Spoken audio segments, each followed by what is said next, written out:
Well, I picked the right day for a rest day.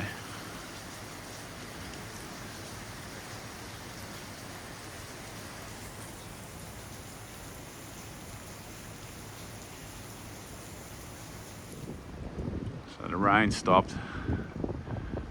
The wind's howling though. I'd hate to be up the top today. Thredbo is a ghost town. This is the day after Easter, so this is the Tuesday after Easter. The place is deserted. Okay, so I'm at a place called the River Inn at Thredbo. My main reason I stayed here was they looked after my food bag for me, or my food drop for me, for no problem. It's pretty empty, this place, there was no problem getting a room. So this is the room. So got a little bathroom, shower, everything you kind of need. There's a microwave, fridge, kettle obviously. Then there's been a bit of a pack explosion happening, that's all my gear. They've got a washing machine on site and dryers that you can use. There's a balcony out here. Looks like the weather's improved a bit this afternoon.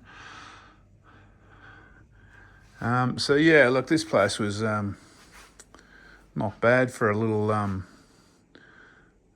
one-day rest day. The YHA would have been good too, but I just thought this place was just as nice. All right, I'll catch up with you. I might do a little video and just say what's worked and what hasn't worked on the trip so far. Okay, so about a third of the way through the trip, I suppose, from Thredbo to Thredbo. Obviously, if you've watched the videos, you'll see everything's been going pretty good. The weather's been sensational. A few little observations. They haven't done it in spring and now doing it in autumn. Done it in spring at about 2:17, I think. The weather is obviously a lot more stable in autumn. Well, from my limited observation so far. Today we had a cold front come through when I was at the hotel. Rained a bit this morning, but it's picked up and it's nice outside now. It should be good for tomorrow for a few days. The nights, with the clear sky, the nights have been freezing cold. And there's a fair difference between camping in a hollow, camping down in a valley, like a frost hollow, and camping on the ridges. So I found that I've been carrying water and camping high. We're talking easy 10 degrees difference. So it makes a difference between a fairly comfortable night or a freezing cold night and freezing cold pack up in the morning. So I've been camping high, and then during the day when the sun comes out, I'll just grab the tent, get the tent out when I'm having lunch and dry the tent out then. Rather than muck around in the morning, waste 2 or 3 hours while waiting for the sun to dry everything out. All my gear has worked pretty well. I'll do a gear shakedown when I finish the Alpine track, because I really have only done the easy bit so far. The one thing I will say, I'm getting sick of my water filter. I've been using the Katadyn B-Free for a long time, and because the flow is really good. However, the flow is only really good for the first 20 litres, it appears, and then it drops right off. I think I may, once I use up my Katadyn, my spare Katadyn, I might swing over to a Sawyer and give that a go, Sawyer squeeze. For the rest of this trip, I'm going to try and use a combination of the filter and tablets. I'm going to treat the water that I don't need to drink straight away, and I'm going to filter the water when I want to drink it straight away, because it's just too onerous trying to, on a warm day, I want to be drinking 5 litres a day. I'm looking at half an hour of solid kind of forearm work, trying to squeeze 5 litres through the filter. It just does my head in. So that's something that I'm going to change out in the future, but I'm going to change the process a little bit. We'll see how it works. I think it'll work okay. The tablets nowadays, they're pretty good. You can hardly taste them. But the only thing is you've got to leave it, I think it's 30 minutes or an hour before you can drink it. Apart from that, the track's down from Canberra. Namaji's clear as a bell. I was a bit worried about Namaji. There was one section on the first day where I got a bit scrubby, but I think that was my fault. I must have missed a turn and followed an old alignment because all of a sudden I emerged onto a good track. The main range rolling ground section is getting easier and easier. There's a pad.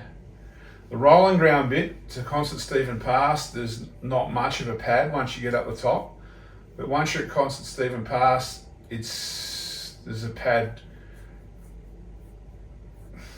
most of the way to Anton Anderson Saddle, and from Anton Anderson Saddle all the way across to Twynham and the Lakes track, there's a good track.